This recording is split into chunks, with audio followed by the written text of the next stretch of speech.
માંડવી વીણવા આવ્યો બાપા. દી તો કોઈ મજૂર મળતા નથી. તે હું કહું હાલો બત્તી લઈને જાઉં તે અટાણે માંડવી વીણી આવું. હા જો આ માંડવી હું કહું અટાણે વીણી આવું. દી કોઈ મજૂર મળતા નથી. હા કે માંડવી બહુ તૂટી ગઈ. તે હું કહું હાલો તો બત્તી મને કોઈક સારી રીતે આપો તો હું અટાણે જાઉં ને. આ સારનું ઓલું ઠામ ભરી દો તે સાયે પીધી રાખી ને માંડવી જેટલી વીણાય ને આખી રાતમાં એટલી હું વીણી આવું હો. હા મજૂર કોઈ મળતા નથી ભાઈ દઈએ.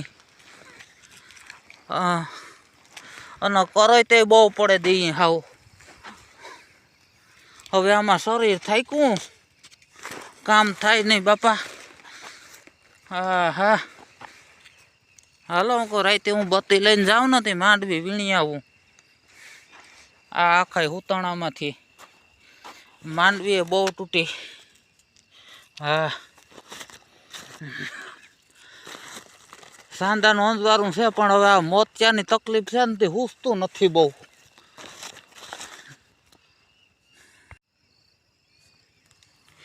હવે આમાં પહેલેથી કામ બહુ કરેલો રહ્યો હું એટલે જીવ રહે નહીં. હવે આ વળી કાઢીને કામ કરવાનું મન થાય પણ હવે આમાં શરીર હાલે નહીં તે શું કરવું. અટાણાને પડતા નતો માંડવી વીણવી હોય તો કે અમારું કડ્યું દુખે અમને આમ થાય. અરે અમે રાતે તલ ખરી ગયા હોય ને એ વીણતા બાપા. હા ગમે એવું અંધારું હોય ને તો એ એક તલ ન રહેવા દેતા ખેતરમાં.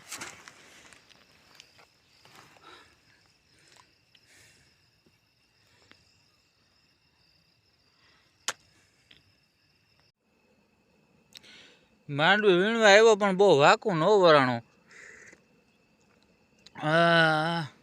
મને એમ કે ગધનું કેમ આ પેટ ફાટે હાવ. ત્યાં ઘડીક છું ત્યાં ઘેરથી ફોન આવ્યો કે તમે ઓલા ડાયર ભાત ક્યાં મૂક્યા.